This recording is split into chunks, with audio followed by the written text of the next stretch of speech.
अस्सलाम वालेकुम स्टूडेंट्स, मैं हूं मोहम्मद इब्राहिम आपके चैनल डायमेंशनल फिज़िक्स से। कैसे हैं स्टूडेंट्स आप सब? उम्मीद करता हूं कि जी आप सब खैरियत से होंगे। स्टूडेंट्स, आज हम डिस्कस करने वाले हैं class 11 physics chapter number 2 vector and equilibrium का very important topic for MCQs and short questions. Topic का नेम है जी torque, turning effect of force, rotational effect of force, moment of force, या आप कह सकते हैं tendency of force to produce rotation. ये सारे इसके क्या हैं नाम। अब ये टॉर्क के कहाँ इस्तेमाल होते हैं? हमारी रोज़मर्रा की ज़िंदगी में हम अक्सर जो है जी वो टॉर्क के साथ खेलते हैं, प्ले करते हैं। वो कैसे कि भाई हमने अपने रूम में एंटर हुए तो हमने डोर ओपन किया, तो जब हमने डोर ओपन किया तो हमने उस पर क्या अप्लाई किया? हमने उस पर टॉर्क अप्लाई किया।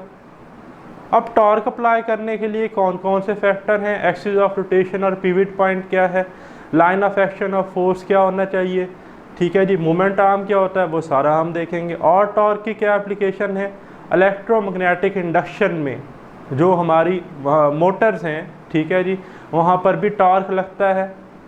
टॉर्क इज इक्वल टू न्याब कॉज अल्फ़ा, ये आप सेकेंड ईयर में जाकर पढ़ेंगे। इसी तरह आपकी जो टैप है, टैप ऑफ वाटर, कोई टूटी है घर की, अगर आप उसे ओपन करते हैं तो उस पर भी आप क्या अप्लाई करते हैं? टॉर्क। आपके पास एनालॉग क्लॉक है, आपने उसका टाइम एडजस्ट करना है, तो जैसे निडल बाहर निकालते हैं उससे उसको एडजस्ट करके आप क्या कर लेते हैं? टाइम जो है वो सेट कर लेते हैं। तो टर्निंग इफेक्ट ऑफ फोर्स या रोटेशनल इफेक्ट ऑफ फोर्स या मोमेंट ऑफ फोर्स, ये सारे के सारे क्या नाम हैं, किसके हैं? टॉर्क ही है। तो ये हमारी ज़िंदगी में बहुत इम्पोर्टेंट जो है जी वो रोल प्ले करता है, ठीक है जी। तो आइए डिस्कस करते हैं टॉर्क के बारे में। तो टॉर्क के बारे में कुछ फेमस डेफिनेशंस जो भी बनती थी डिफरेंट बुक्स से, वो मैंने ले ली हैं, ठीक है जी, ताकि हम एक डिटेल एनालिसिस कर लें टॉर्क का। फिर हम देखेंगे torque on a rigid body. तो सबसे पहले डिफाइन करते हैं टॉर्क को। टॉर्क क्या है स्टूडेंट्स?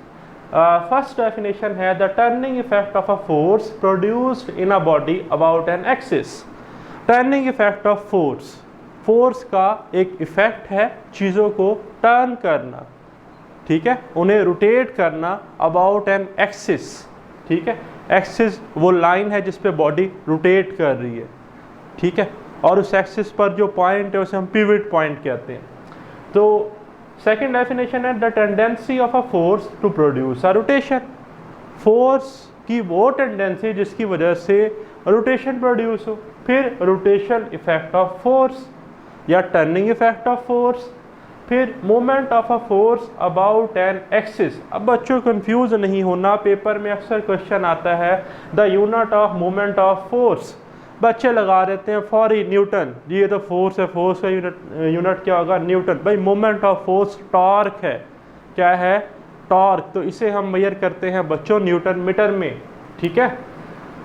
चैप्टर नंबर 4 9th में आपने ये पढ़ा भी था, टर्निंग इफेक्ट ऑफ फोर्स के नाम से ही चैप्टर था। फिर एक और डेफिनेशन है जी जो कि हमारी फर्स्ट ईयर बुक के अकॉर्डिंग बहुत इंपॉर्टेंट है, क्योंकि इसमें हमने स्केलर और वेक्टर प्रोडक्ट पढ़े हैं। तो on the basis of vector product torque को कैसे एक्सप्लेन करते हैं? Vector product of radius vector from axis of rotation to the point of application of force and force vector. भाई कुछ समझ आया? जरा इस डायग्राम को देखें। ये बच्चों मेरे पास एक नट है रेड कलर का, ब्लू कलर का एक स्पैनर है, और ये एक पर्सन इसके ऊपर फोर्स लगा रहा है, ठीक है। अब वो जो पर्सन इसके ऊपर फोर्स लगा रहा है, लेट्स से ये फोर्स F है, ठीक है, और ये जो फोर्स इस पर अप्लाई कर रहा है इसे हम क्या कहते हैं? Line of action of force. और यहाँ से लेकर ये जो पिवट पॉइंट है या एक्सिस है, यहाँ तक का जो फासला है परपेंडिकुलर डिस्टेंस, इसको कहते हैं L या R, मोमेंट आर्म। अब सवाल ये पैदा होता है कि फोर्स का कौन सा इफेक्टिव कंपोनेंट है जो टॉर्क प्रोड्यूस करेगा? बच्चों ये है फोर्स। अगर मैं इसको रिजॉल्व करूं तो एक कंपोनेंट आएगा long X axis F of X F of cos of theta, और एक आएगा long vertical axis Y axis F of Y F of sine theta. तो एफ ऑफ साइन थीटा और एफ ऑफ साइन थीटा। तो spanner को या तो मैं अपवर्ड मूव करूं या डाउनवर्ड मूव करूं तो ये नट जो है या तो ये लूज होगा या टाइट होगा। लेकिन अगर मैं स्पैनर को ऐसे खींचूं तो तब तो ये नट ना टाइट होगा ना लूज होगा, या मैं इस पे ऐसे हॉरिजेंटली आगे की तरफ क्या करूं? फोर्स लगाऊं तो तब भी ये ना लूज़ होगा ना टाइट होगा। शर्त क्या है, या तो मैं इसको अपवर्ड मूव करूं या मैं इसको डाउनवर्ड मूव करूं तो जाके ये नट जो है वो लूज़ या टाइट होगा। बात समझ रहे हैं? तो इफेक्टिव कंपोनेंट जो टॉर्क का है वो परपेंडिकुलर कंपोनेंट जो मोमेंट आर्म के साथ परपेंडिकुलर हो, कौन सा था, एफ ऑफ साइन थीटा। तो इसलिए हम लिखते हैं vector product of radius vector R from the axis of rotation to the line of action of force. R या एल कहाँ से, एक्सिस ऑफ रोटेशन से line of action of force, ठीक है जी। और मैंने आगे क्या कहा कि एंड फोर्स वेक्टर, फोर्स क्या है, वेक्टर क्वांटिटी है। या एक और डेफिनेशन है, the product of magnitude of a force and the perpendicular distance from the axis of rotation to line of action of force called torque. अब ये जो इतनी बड़ी लाइन लिखी हुई है ना इधर, perpendicular distance from the axis of rotation to the line of action of force, आप इसकी जगह मोमेंट आर्म भी लिख सकते हैं, इसे ही हम मोमेंट आर्म कहते हैं। The perpendicular distance from the axis of rotation and the line of action of force called moment arm. L या आर से इसे हम क्या करते हैं बच्चों, रिप्रेजेंट करते हैं। तो ये सारी क्या है जी, टॉर्क की क्या है, डेफिनेशन है। तो मैथमेटिकली टॉर्क को कैसे लिखते हैं जी, मैथमेटिकली स्टूडेंट टॉर्क को टॉ से लिखते हैं, ठीक है जी। टॉ इसका सिंबल है, इसे हम क्या करते हैं, टॉ, ठीक है। Torque is equal to L F, ये आपने पहले भी फार्मूला पढ़ा बट ये मैग्नीट्यूड फॉर्म है, ठीक है। ये टॉर्क की मैग्नीट्यूड है, इसमें डायरेक्शन इन्वॉल्व नहीं है, ठीक है।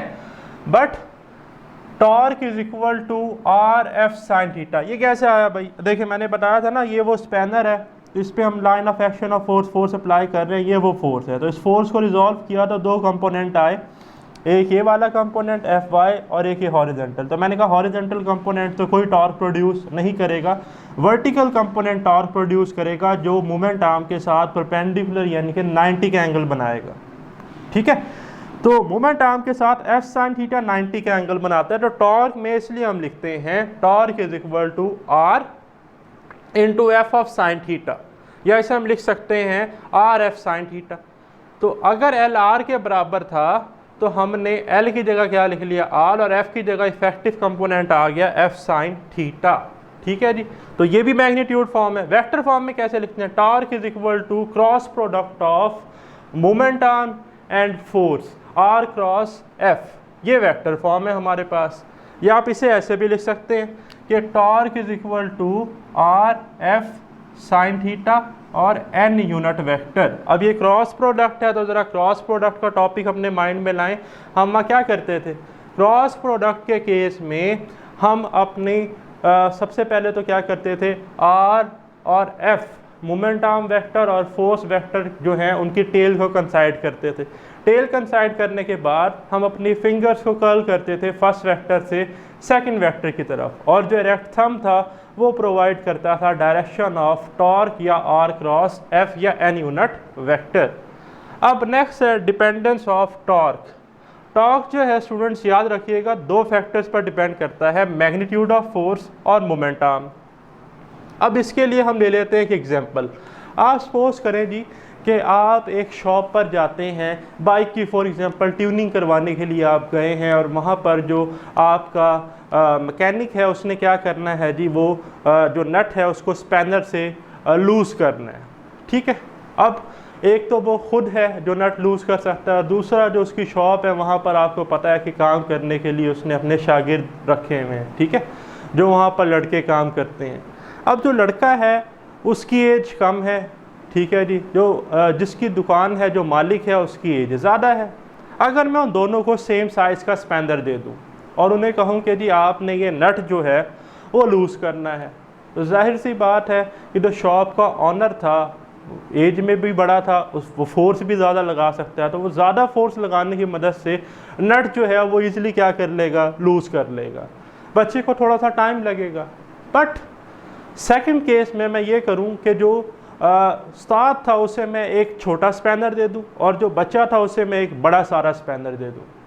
तो जो उस्ताद होगा जब वो उस पर ग्रिप करना चाहेगा छोटे स्पैनर पे, एक तो उसकी ग्रिप बेहतर नहीं होगी, दूसरा उसका मोमेंट आर्म क्या होगा, कम होगा। तो दूसरी तरफ जो शागिर्द था जिसको लॉन्ग स्पैनर दिया, वो दोनों हाथ से पकड़ के उस पर क्या लगाएगा, फोर्स। तो रोटेशन और टर्निंग इफेक्ट ऑफ फोर्स और ज़्यादा प्रोड्यूस होगा। इसी तरह जो ट्रक्स होते हैं बड़े बड़े, जब इनके हमने नट वगैरह लूज़ करने होते हैं या टाइट करने होते हैं, तो बड़े लॉन्ग जो है वो स्पैनर्स होते हैं, वो अक्सर जो है उसको लगा कर उसके ऊपर जंप्स लगा रहे होते हैं, छलांगे लगा रहे होते हैं, बड़ी लार्ज फोर्स चाहिए होती है और ज़्यादा बड़ा मोमेंट आर्म रखा जाता है। ज़्यादा बड़ा मोमेंट आर्म रखने का फ़ायदा ये होता है कि रोटेशन जो है या रोटेशन इफेक्ट ऑफ फोर्स जो है वो ज़्यादा प्रोड्यूस होता है due to larger moment arm.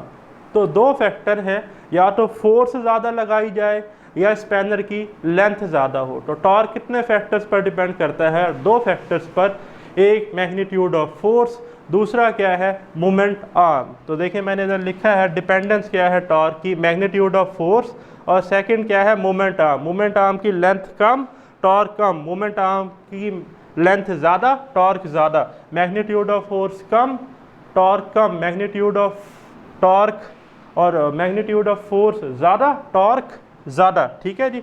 फिर है unit and dimension of torque. Torque का स्टूडेंट यूनिट है, देखिए फार्मूले से ही आप देख लें, एल एफ या आर एफ साइन थीटा से, आर मीटर में, एफ न्यूटन में, साइन थीटा रेडियन जो है डायमेंशन लेस, तो न्यूटन मीटर। यूनिट क्या है हमारे पास, न्यूटन मीटर, या बेस यूनिट क्या बन जाएगा, किलोग्राम मीटर स्क्वायर पर सेकंड स्क्वायर। तो डायमेंशन हमारे पास है टॉर्क की M L square T minus 2। ठीक है जी। पेपर में ये भी आ सकता है विच of the following pair have same dimension, तो वहाँ पर आपके पास ऑप्शन हो सकती हैं work and torque, energy and torque. तो याद रखिएगा वर्क, एनर्जी, टॉर्क, इन सब की डायमेंशन जो है वो क्या है, सेम है। ठीक है। बट टॉर्क एक वेक्टर क्वांटिटी है, वर्क एक स्केलर क्वांटिटी है। तो ऐसे भी आ सकता है कि in which of the following pair one scalar quantity and one vector quantity have same dimension. तो वर्क स्केलर था और टॉर्क वेक्टर था, लेकिन दोनों की डायमेंशन क्या है, सेम है। एग्जांपल्स मैंने आपकी टॉर्क को शुरू में ही बता दी थी। इलेक्ट्रिकल मोटर्स में हम यूज़ करते हैं, सीसा में हम यूज़ करते हैं। ठीक है जी। बच्चे जो है आपको पता है खेलते हैं इसके ऊपर, एक बल्कि वेट बच्चा उधर बैठा होता है, एक लाइटी वेट। तो सीसा जो है इस पर भी हम क्या करते हैं, जो है turning effect of force he apply करते हैं, यूज़ करते हैं। ठीक है। फिर है torque in a rigid body. अब रिजिड बॉडी क्या होती है, याद रखिएगा स्टूडेंट, ऐसी बॉडी जिसमें डिफॉर्मेशन प्रोड्यूस करना बहुत ही मुश्किल हो, उसे हम कहते हैं रिजिड बॉडी। जिसकी शेप चेंज ना हो, ठीक है, बहुत ज़्यादा हार्ड बॉडी जिसकी शेप आसानी से चेंज ही ना हो सकती, उसे हम क्या कहते हैं, रिजिड बॉडी। तो torque in a rigid body, consider position vector R. ठीक है जी।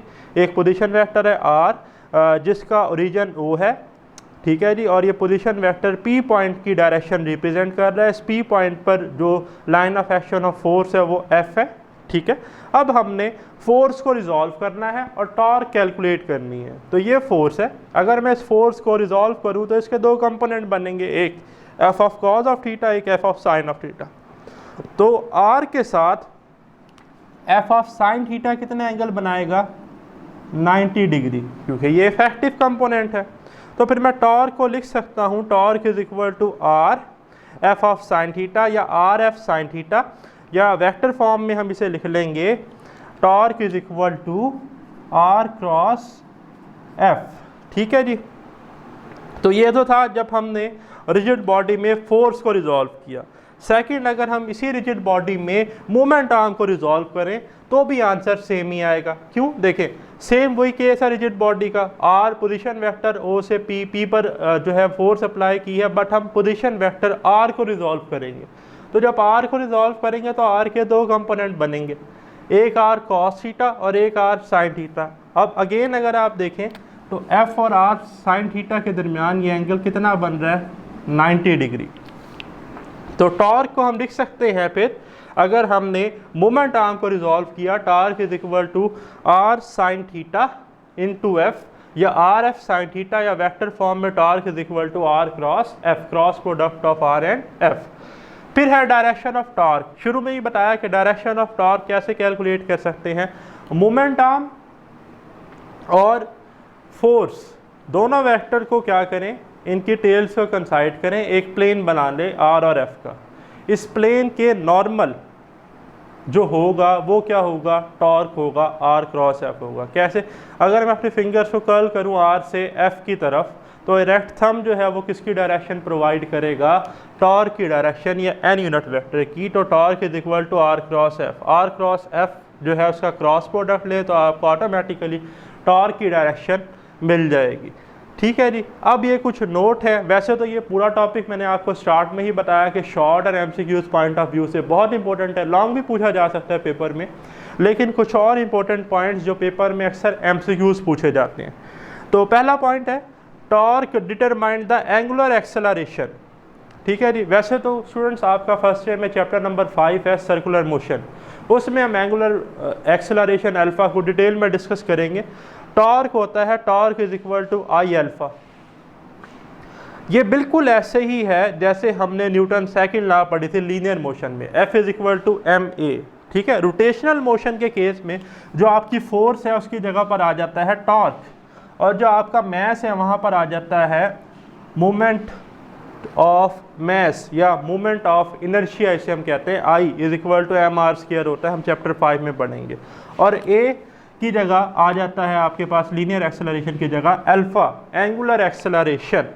तो जिस तरह से हम कहते हैं ना कि फोर्स जो है वो एक्सेलरेशन प्रोड्यूस करती है, इसी तरह टॉर्क जो है ये एंगुलर एक्सेलरेशन प्रोड्यूस करता है रोटेशनल मोशन के केस में। एक और important point student, anticlockwise और counterclockwise torque is positive.